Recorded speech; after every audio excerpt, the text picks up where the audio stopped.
بہشت کے بارے میں قرآن میں کتنی آیات ہیں، کیسے اس کو ذکر کیا گیا ہے، بہشت میں کیا ہوگا۔ اب آتے ہیں بہشت کی طرف، مزیدار بحث ہے، مزے سے سنیں۔ کہ بہشت کے بارے میں تقریباً 3 قرآن کی آیات موجود ہیں جس میں بہشت کی صفات بیان کی گئی، اور اختصار کے ساتھ ہم کچھ مسائل کے یہاں بیان کرتے ہیں۔ سب سے پہلے جنت کے اور بہشت کے نام۔ بہشت کے نام ہو بہشت قانون نعمت ہے روحانی و جسمانی در آخرت اس کے مومنان نے پکار و پرہیزگار و خدا جو آن را وارث ہوئے تعبد آن۔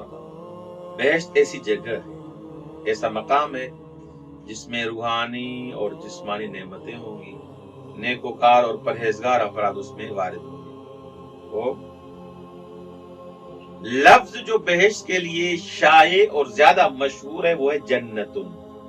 جنتن مفرد، تثنیہ جنتان، جمع جنات۔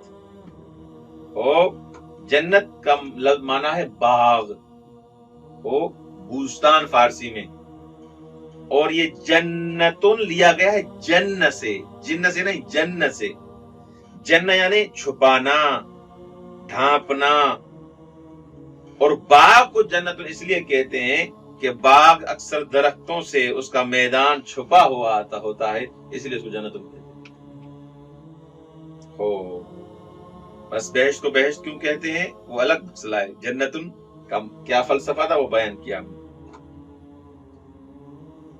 نام گزاری بہشت جنت باغ پائی حقیقت پہ مندرک تفرد در بوستان خرم کہ سراسر پوشیدہ از درختان زیبا و شاخسار ہائے شاداب و پرتراوت است، یکی از لذت بخش ترین نعمت ہے دنیا است۔ آپ نے دیکھا ہے کہ وہ باغ جو ہر طرف سے درختوں میں گم ہو، درختوں سے ڈھانپا ہوا ہو، تو اس باغ کو انسان دیکھ کے لذت حاصل کرتا ہے، مزہ لیتا ہے، انسان کی طبیعت اس سے دیکھ کے شاداب ہو جاتی ہے۔ تو لہذا جنت بھی ایسے ہوگی، وہ مختلف قسم کے درختوں سے وہ اپنے اس زمین کو اس نے ڈھانپا ہوگا۔